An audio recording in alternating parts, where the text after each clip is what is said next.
Bismillahirrahmanirrahim. Assalamualaikum warahmatullahi taala wabarakatuh dan salam sejahtera saya ucapkan kepada Dr. Mira selaku pensyarah kami untuk kursus keusahawanan. Baik, pada kali ini saya akan memberi penjelasan ataupun mengupas kembali rancangan perniagaan yang telah saya laksanakan secara individu. Iaitu ini adalah tugasan yang kedua. Baik, kita lihat dulu dari segi isi kandungan. Baik, isi kandungan yang terdapat ialah seperti berikut, iaitu pengenalan, tujuan, latar belakang perniagaan, latar belakang pemilik, rancangan pemasaran, strategi pemasaran, rancangan operasi, kemudiannya rancangan pentadbiran serta rancangan kewangan, jadual pelaksanaan projek dan juga rumusan. Baik, kita akan melihat satu persatu apakah yang telah saya hasilkan dalam rancangan perniagaan ini.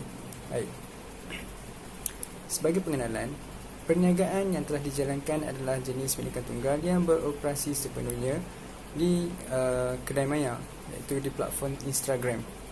Perniagaan ini telah ditubuhkan pada bulan Januari 2023 bermula dengan penciptaan sebuah akaun Instagram sebagai medium bagi mempromosi dan memperkenalkan produk yang dijual kepada khalayak ramai.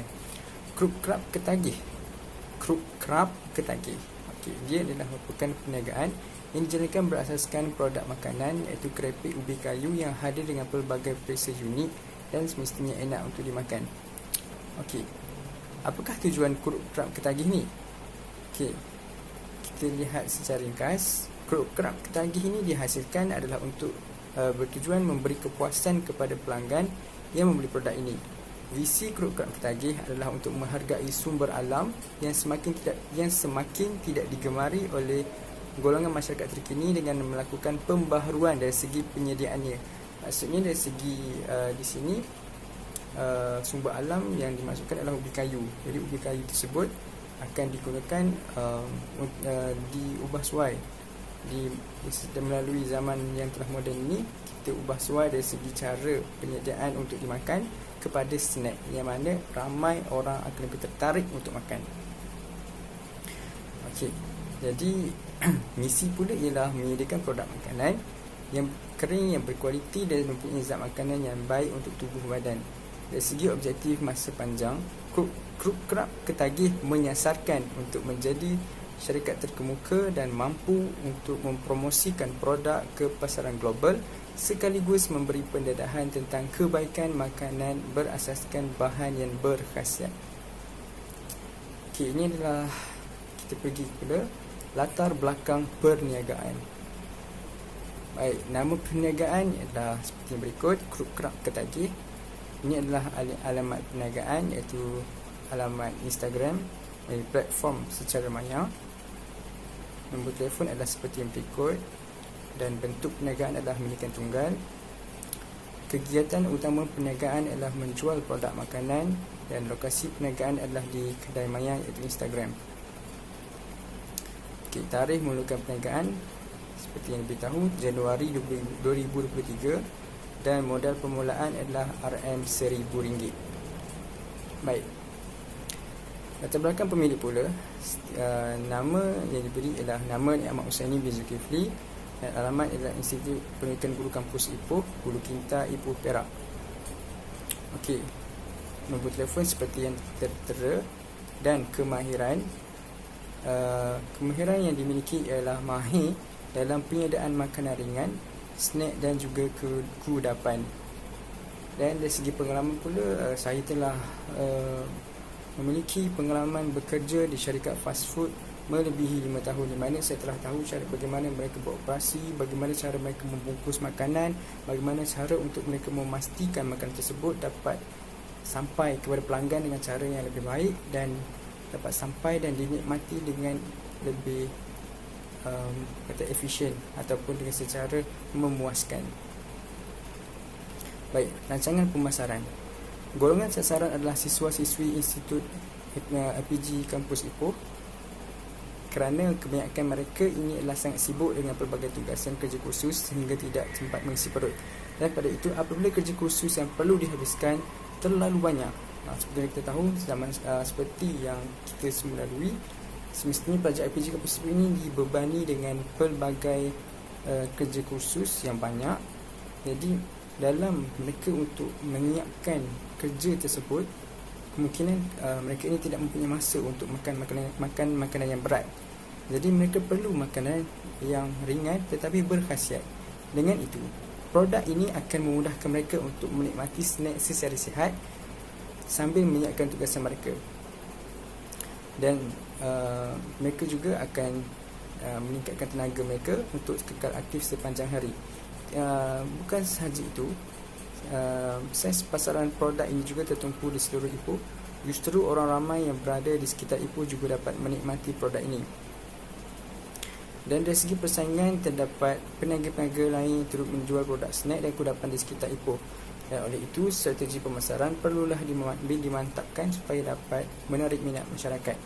Klub Krab Ketagih ini meramalkan jualan sehingga dapat mencecah lebih RM1,000 melalui pelbagai promosi yang dijalankan. Baik, kita lihat kepada strategi pemasaran. Okey, jadi Klub Krab Ketagih ini seringkasnya telah melakukan pelbagai strategi pemasaran melalui laman sosial dengan mengiklankan produk untuk mendapatkan maklum balas pelanggan. Jadi seperti mana kita tahu, apa yang kita inginkan adalah daripada pelanggan. Kita inginkan pelanggan itu berpuas hati dengan kita. Jadi untuk itu, kita akan melakukan strategi ini dengan cara kita melakukan pembaharuan demi pembaharuan sekiranya ada kekurangan dalam penyediaan makanan ataupun krepek yang mereka dapat, supaya kita tidak kualiti itu akan sentiasa terjaga dan terjamin. Okey, platform media sosial yang digunakan ialah Facebook, Instagram dan juga WhatsApp. Jadi penghasilan poster bersama penghasilan poster dan juga iklan-iklan juga dilakukan secara giat. Dan tawaran produk snack ubi lazat ini dapat dinikmati untuk membina minda yang cergas melalui kualiti bahan yang dipilih untuk memenuhi kandungan zat yang diperlukan. Klub Krab Ketagih juga melakukan jualan secara murah dengan harga 3 unit kerepek ubi kayu dengan harga RM10 sahaja. Jadi bagi satu unit adalah RM3, tetapi jika mereka mengambil 3 unit akan diberikan diskaun sebanyak RM10 bagi 3 unit. Dan juga mereka ini berpeluang untuk dapatkan 1 unit kerepek ubi percuma dengan membeli 6 unit. Sekiranya mereka membeli lebih daripada membeli 6 unit, maka mereka akan diberikan 1 unit yang percuma. Dan juga sebagai untuk memaksimumkan kepuasan pelanggan, transaksi secara maya ataupun online transfer ataupun cash on delivery juga dijalankan dalam perusahaan ini supaya pelanggan tidak perlu susah payah untuk datang ke kedai dan mereka dapat menjimatkan masa mereka. Okey, inilah carta alih. Okey, beralih pula kepada carta alih. Carta alih ini ialah bermula dengan penyediaan bahan dan alatan, menyukat bahan belian, pembukusan dan pelabelan, pemeriksaan kualiti pembukusan dan seterusnya kita pergi pada proses mengedar kepada pelanggan. Okey, ini adalah unit pengeluaran seperti yang dapat kita tengok.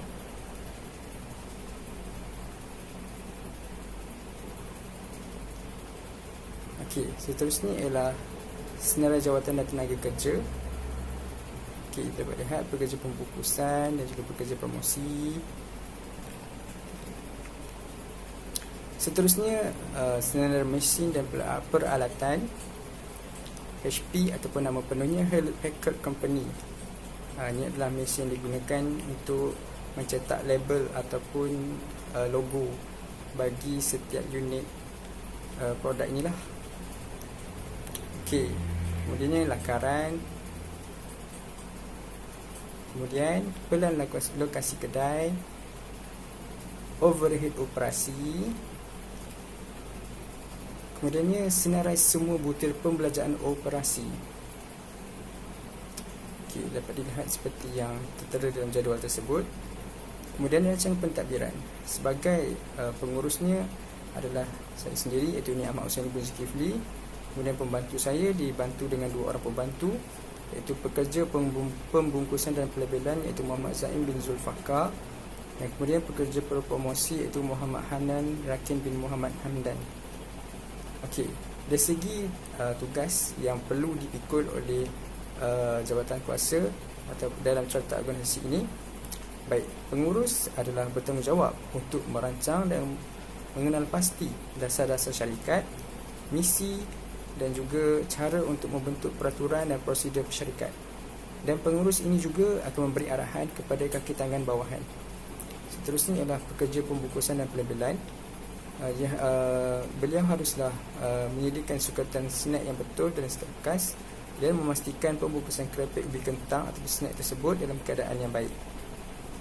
Kemudian pekerja promosi, dia ini adalah bertanggungjawab untuk merancang promosi yang berkesan dan menarik dan menghasilkan poster promosi di kedai maya.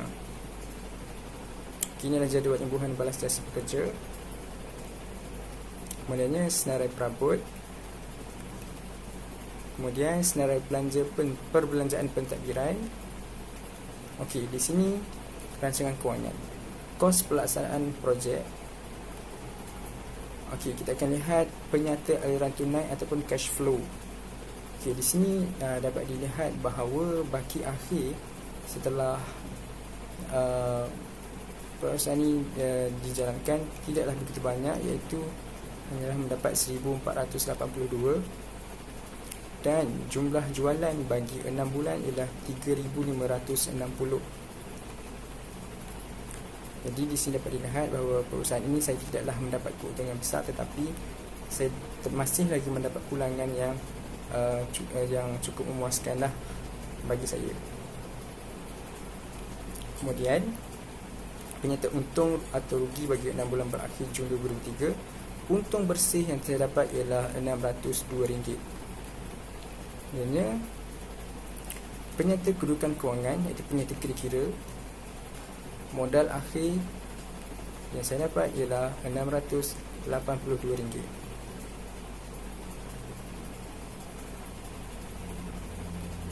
Baik, inilah jadual catakan, iaitu jadual pelaksanaan projek. Bermula dengan rancangan perniagaan, persediaan bermula perniagaan dimulakan, membuat pemasaran, membuat promosi, membuat kajian pemasaran, menambah stok dan juga pemeriksaan stok. Okey, sebagai rumusan, diharapkan perniagaan kelompok ketagih ini berjaya dikembangkan dengan pesat dan dapat bersaing dengan jenama-jenama besar yang lain, dan sekaligus dapat menyumbang kepada pelbagai pihak serta meningkatkan pembangunan ekonomi negara. Jadi sebagai saya pengurus kelab ketagih ini, saya berpandangan bahawa setiap sesuatu perniagaan itu, termasuk perniagaan saya ini, tidaklah mustahil untuk dimajukan, kerana setiap kemahuan pasti ada jalannya. Dan sekiranya peluang dan ruang ini kita praktikkan dan kita ambil secara serius, semestinya kita akan dapat melakukan pemasaran yang mampu untuk mencuri hati masyarakat supaya mereka yakin dan membeli barangan dengan kita. Okey, seterusnya kita akan lihat laman web maya Instagram yang telah saya cipta. Mari kita sama-sama saksikan.